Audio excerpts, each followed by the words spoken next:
Hoje é o Dia Nacional da Homeopatia. Ela surgiu no século XIX pelas mãos do alemão Samuel Hahnemann. E a homeopatia, ela age no nosso organismo como um todo e não tratando algo muito específico. Para a gente conhecer melhor este assunto, nós convidamos a farmacêutica e professora aqui do curso de farmácia da UPF, professora Marisa Casagrande Serve. Professora, boa tarde, seja bem-vinda ao Café Expresso, nesse estúdio maravilhoso que a gente tem aqui.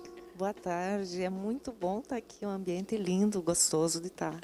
Quem nos ouve pelo rádio certamente fica com a curiosidade de conhecer esse jardim. Você pode acompanhar a gente também pelo aplicativo e pela televisão. Mas, professora Marisa, eu quero começar lhe pedindo rapidamente a história da chegada da homeopatia aqui no Brasil.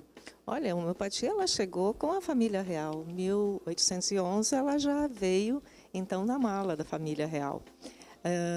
Por que a data de hoje, Dia Nacional da Homeopatia? Ela é conhecida com a chegada do francês, do Dr. Moore, e com ele veio então toda essa questão de como produzir, o que fazer, o que é a homeopatia. Então ele chegou no estado vizinho nessa data, e a partir de pouco tempo, né, então se denominou como Dia Nacional da Homeopatia, em homenagem. O que é um medicamento homeopático? Bom, o medicamento homeopático é um medicamento que ele leva uma informação. Ele não leva nada de químico, e sim uma informação ao nosso organismo, nos dizendo que algo pode estar bem ou algo pode estar errado, e que você pode, sim, com a tua própria imunidade, recuperar a energia perdida ou a dor que você está sentindo, enfim. Ele age, como você disse, no todo, que a gente chama de ólon. Esse ólon é o todo.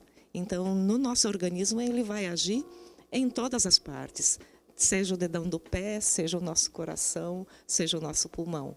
Ele é recomendado o medicamento homeopático para todas as doenças ou para a maioria delas? A grande maioria, sim. Agora, doenças terminais, a gente usa eles também como um paliativo, porque nós temos 3 níveis de adoecimento conforme a homeopatia. Então, temos a psora, a psicose e a sífilis. A sífilis seria a parte terminal, onde você tem pouca chance de atuar, tanto na alopatia quanto na homeopatia.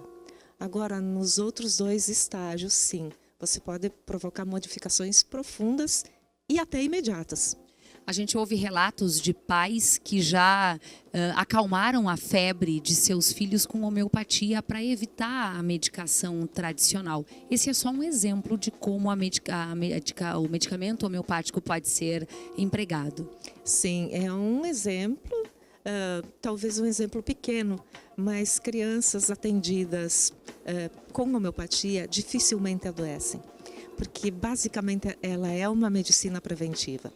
Então você nunca sabe o que poderia acontecer contigo amanhã.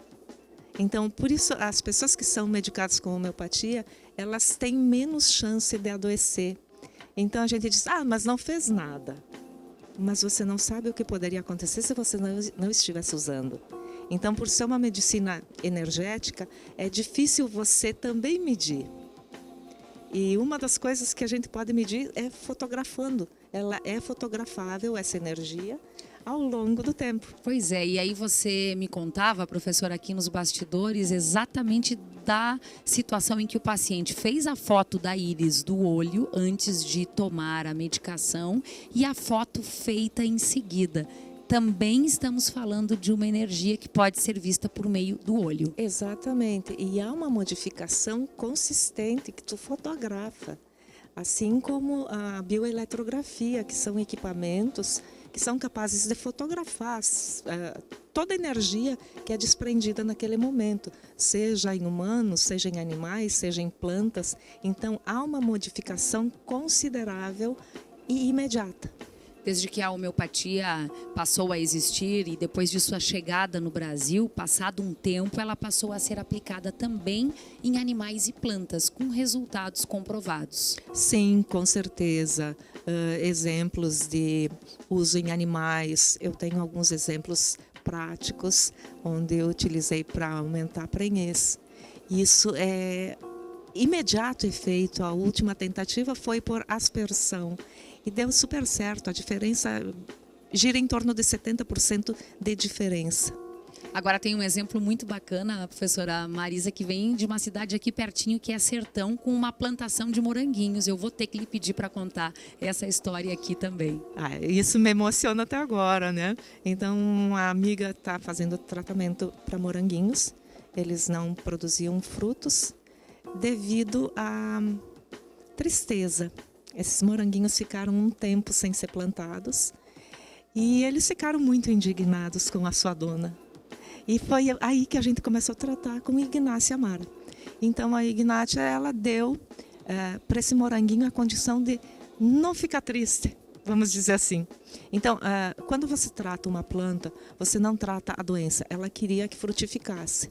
Não é tratando a frutificação, que seria um outro medicamento para induzir a frutificação.